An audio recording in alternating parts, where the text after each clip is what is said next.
It all started when Lily moved into her grandmother's old house in the small town of Oakwood. The house had been empty for years after her grandmother passed away, and Lily, looking for a fresh start after a breakup, decided to move in and fix it up. The house was huge, creaky floors, high ceilings, and an attic that hadn't been touched in decades. On the first night, as she unpacked boxes in the dimly lit living room, she heard something strange, a faint whisper. At first, she thought it was just the wind or the house settling, but it was so distinct. Lily ... She froze. There was no one there. The voice came from the attic. The next morning, she decided to investigate. The attic was old, dusty, filled with forgotten memories, but in the far corner, behind some old furniture, Lily noticed something strange. An antique mirror. It was large, much larger than any mirror she had ever seen before, and covered with a thick layer of dust. Curious, she reached out to touch the frame, and the instant her fingers brushed against it, the air around her grew colder. A chill ran down her spine. She hesitated, then wiped the dust off. As she gazed into the mirror, she was shocked to see not her own reflection, but a woman who looked exactly like her, but with a haunting, empty expression in her eyes.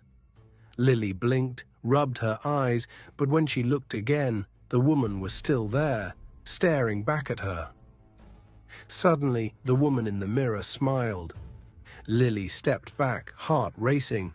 She turned and quickly left the attic, but she couldn't shake the feeling that something was wrong. She tried to ignore it. Maybe it was just a trick of the light, or a part of the house settling, but deep down she knew it wasn't. Later that night, Lily couldn't sleep. The image of the woman in the mirror kept replaying in her mind. She had to go back. She needed answers. This time, she wasn't going to just look into the mirror. She was going to figure out what was going on. She made her way back to the attic, feeling a sense of dread wash over her with every step. When she reached the mirror, she felt the coldness again.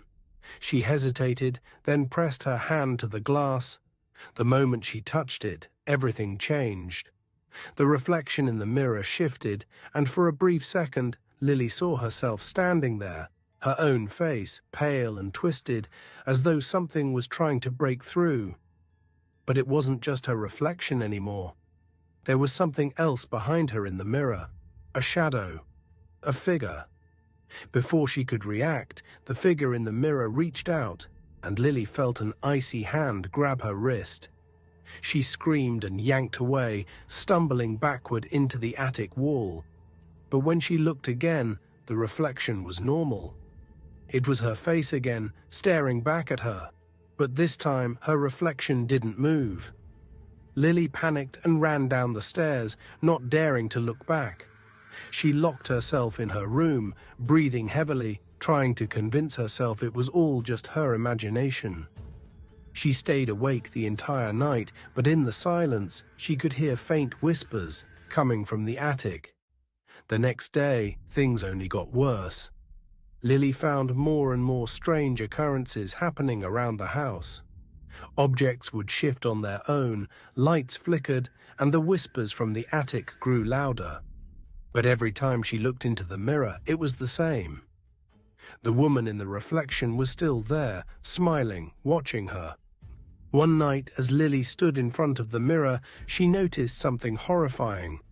The woman in the reflection wasn't smiling anymore. She was crying, her face twisted in anguish. But it wasn't just the expression that terrified Lily.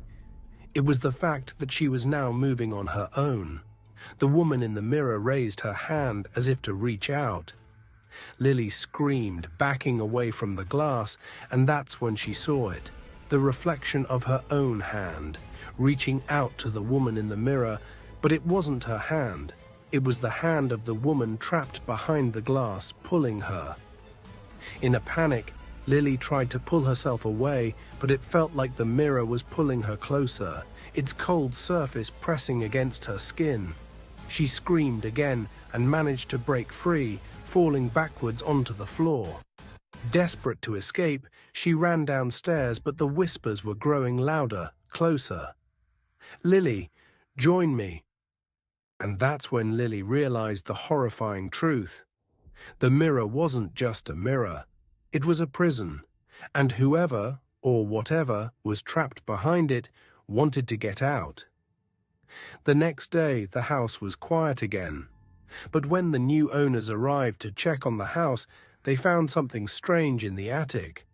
The mirror was gone, but in its place, on the dust-covered floor, there was a single note. "She's waiting for you.